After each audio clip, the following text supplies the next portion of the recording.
Are you learning to trade options and find that as soon as you think to yourself, yes, I finally get it, and then you get smacked up the head, right?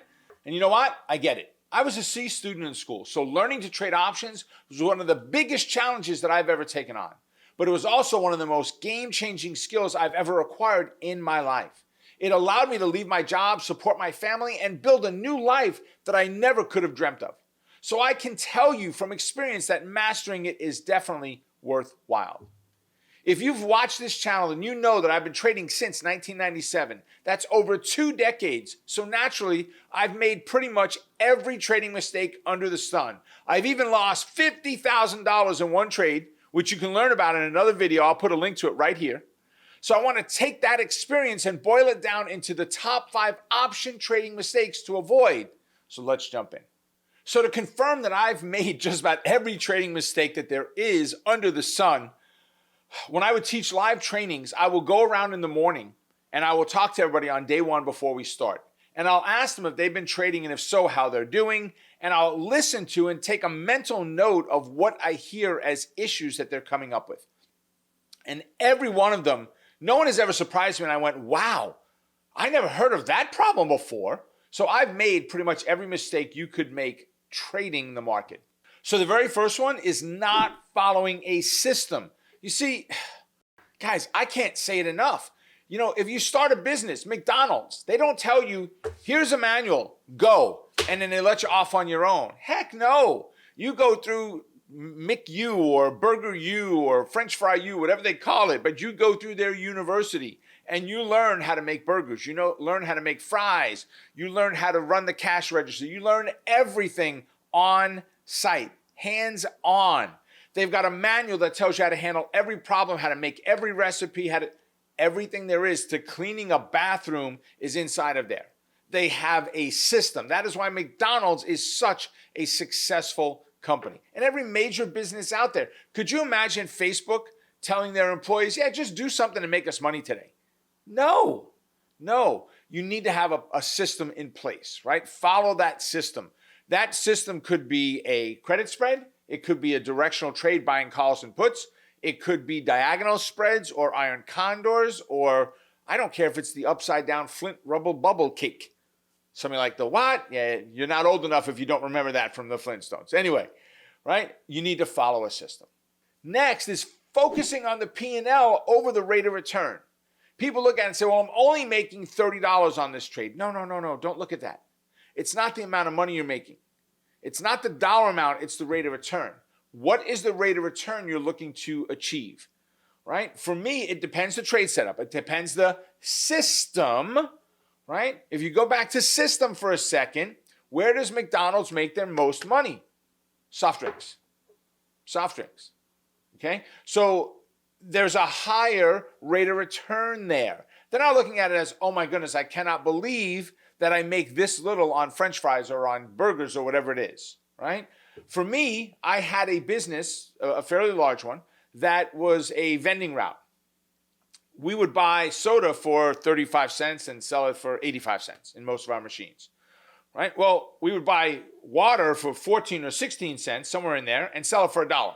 Go figure. I didn't complain that we didn't make enough on soda, right? It was a different rate of return. But the rate of return had to be a minimum of what I was looking for. And that's what I'm focused on. It's not the dollar amount. It's not that I made 34 cents or 82 cents or $6,000 on this trade.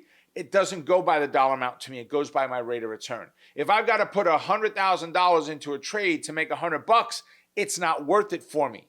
You may say, well, $100,000 to make $1,000, that's 1%.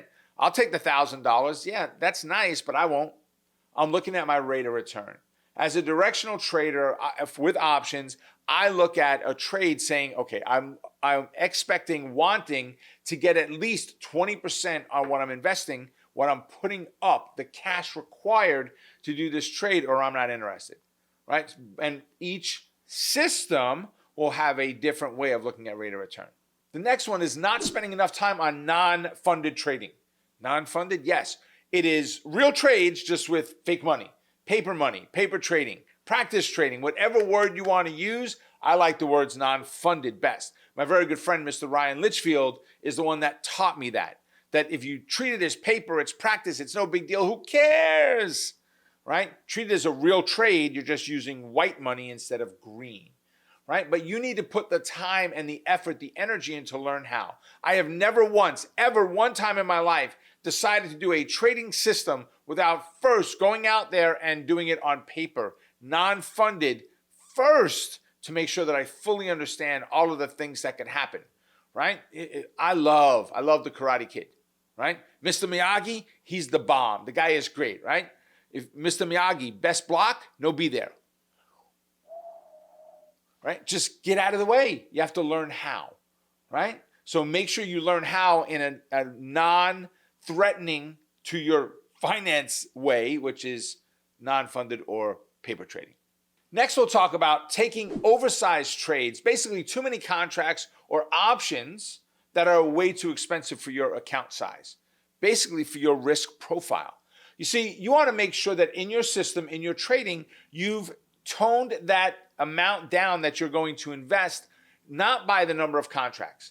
I do that in power option plays where we trade 10 contracts or 4 contracts. And that's because we all need to have the exact same reason for taking a trade and how we manage the position.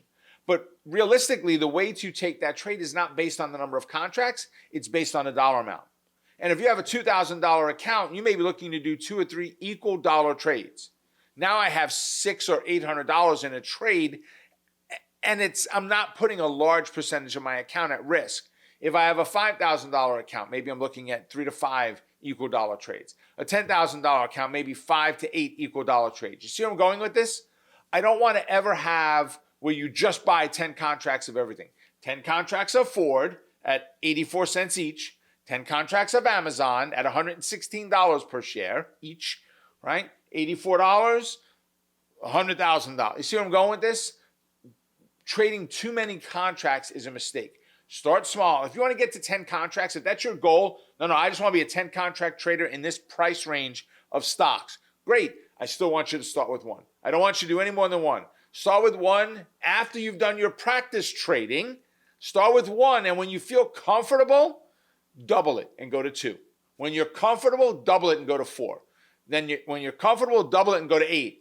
When you're comfortable, don't double it, just go to 10. Don't just keep doubling and go, darn, I missed, I got to come all the way back around, right? Just work your way up to the 10 contracts. The last one, and save the best for last, and I kind of hinted at this already, was your risk profile. Understanding who you are as a trader and the risk that you're willing to take on.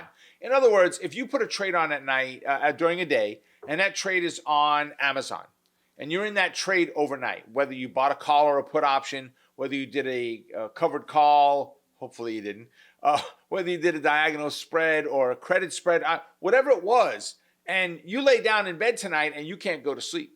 And all you can think about is what's going on. And you get up in the middle of the night and you go check the market in the middle of the night to see what the futures are doing. And you're freaking out because the market went down and you bought a call and you don't know what to do. And you're shaking like a... So going this, guys, you need to understand your own risk profile of does that trade fit you, right? And I say this type of thing all the time. I'm a big dollar trader. What I mean by that is I'm not bragging. That's not what I mean by that. I trade higher price stocks. I trade the Amazons of the world, the Googles, the Chipotles, or Chipotle, right? The Netflixes, which is lower price for me. You know, I don't trade very much of the Baidus and some of those. Not that there's anything wrong with them. It's just not in my wheelhouse. Well, Booking is one of the companies I trade. Always has less open interest than I need. It always has massive bid-ask spreads. Huge, $3, $4, $5, $6 bid-ask spreads, right? And I make it very clear that Booking is not for the faint of heart. So if you look at that and go, yeah, wait a second, $5 bid-ask spread, I do one options contract, I'm $500 underwater when I hit enter. Yes, and you have to be willing to accept that. I ain't doing it. Then it doesn't fit your risk profile, does it? And that's not a bad thing. You trade what you're comfortable with. Don't take on more risk than you really should be taking on. You know what? Here's another mistake. Not hitting the like button for the YouTube algorithm and subscribing so you don't miss a thing. What's the biggest mistake you've made in options trading? Let me know in the comments section down below. Until next time, make it a profitable day. Stay focused on the quest to becoming a great trader. Keep crushing it. And remember, you're just one trade away. Take care, and I will see you at our next training. Bye for now.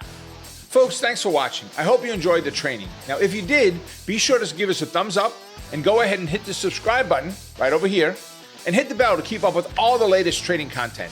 And oh, did you know that we have a podcast? Supercharge your trading education with the Stock Market Millionaire, which you can find in the description down below. And while you're there, you can also find other amazing free trading resources that I put together just for you.